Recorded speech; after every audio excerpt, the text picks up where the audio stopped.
There's a lot of talk about self-awareness. What is self-awareness? A lot of people tend to ask. My friend brought this to my attention. He shared a post with me where the individual concerned had made a video about being aware about, your patterns. Oh, this is just a pattern. I'm aware of it. I'm aware I do these things. When somebody says this, I react like this. And when somebody says that, I react like that. So I am this type of a person, I'm that type of a person. I had this childhood trauma, I had that childhood trauma. So because of, cause and effect, whenever somebody says something to me or does something to me, I react a certain way. Now I'm aware of it. So because I have this knowledge about myself, this mental knowledge, it's a knowledge that I have about myself in my head as a concept. This is who I am. This is how I react. So the same self-aware person tends to complain then, oh, self-awareness can be very draining. How self-aware can I truly be?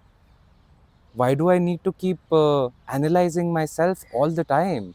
I know that I have patterns, the other person has patterns.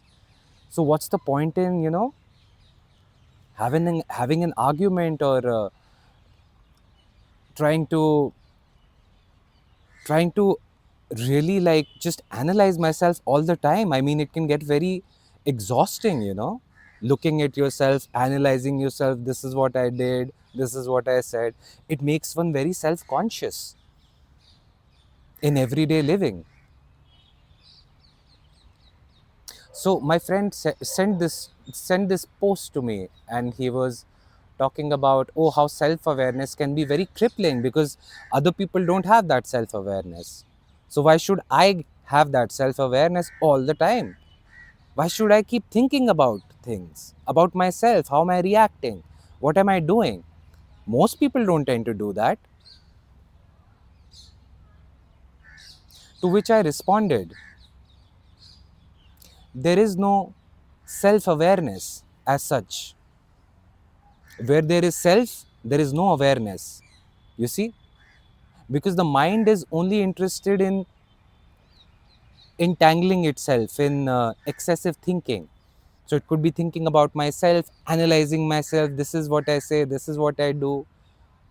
When somebody, a certain person comes up to me and says something to me or does something to me, I react. And I need to, be watchful about that. I need to be vigilant, more cautious, so that I don't like react abruptly and end up doing something I regret later. So this is what the self-aware person tends to do. But there is no such thing as self-awareness. There is only one consciousness that is aware. There is no self-consciousness. What do I mean by that?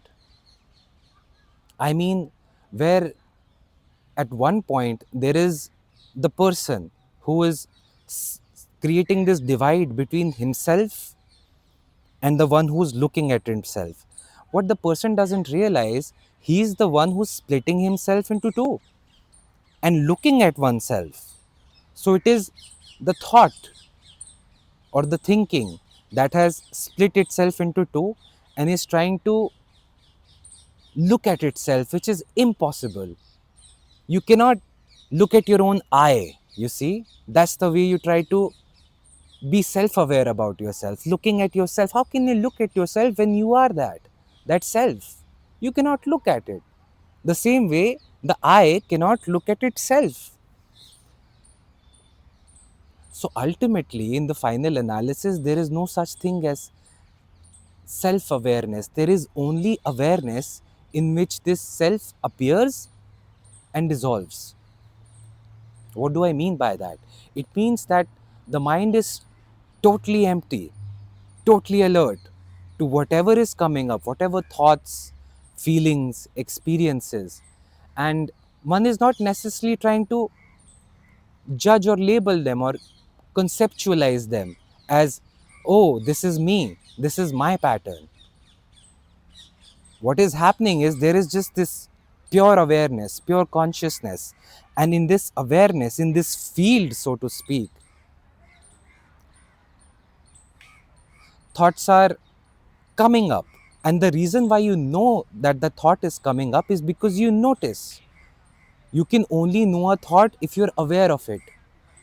That awareness is what you are. So, here what's happening is, as opposed to self analysis, there is only self that is witnessing its own analysis. It's a very subtle difference, but if one is able to tap into that field of awareness and look at it, it's really beautiful how these patterns are not who you are and it just come and go. That is when there is clarity. So, in this empty, spacious awareness or beingness, which is so vast and light, what happens is a thought comes and you notice because you're aware of the thought and it disturbs that spacious presence or awareness or being. It disturbs it. So, as soon as it's disturbed, it self combusts, so to speak. So, if the thought is coming, all thoughts come from outside, you see. Like I mentioned earlier, everything that we know is based on the knowledge that has been given to us from thousands of years through a society, culture. It has created this social construct, social cultural construct that we call me. So, in this field of awareness, when this me thought comes in, or any thought for that matter comes in, it is noticed. Oh, there is a thought that is coming in. And in that awareness, that thought self combusts. It gets burned to ashes. And you're back into that spacious being, that presence that never left you. That is always here. That is your real home, your real sanctuary that never leaves you. It is your most purest, most intimate, natural self. Your beingness, the lightness of being is who you are. So the thought comes, but it's not allowed to take root because what we call thinking is actually the thinker that the thought itself has created. A thought comes, so the thought creates a thinker, and then they kind of have this dialogue together which leads to thinking.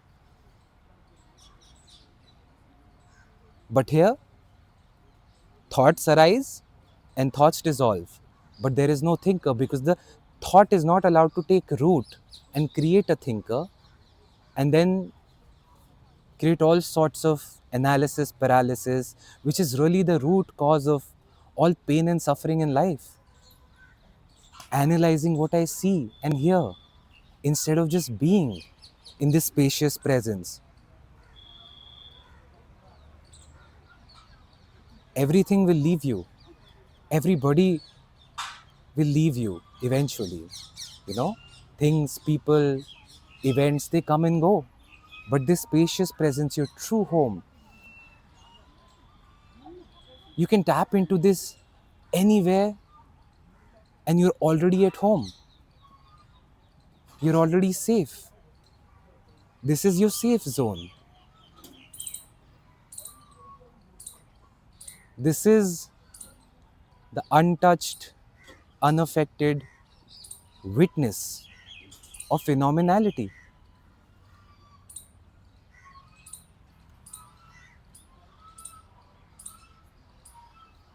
So come back home. It's always here. It never left you. Rest and enjoy your own presence and feel the lightness of being here and now.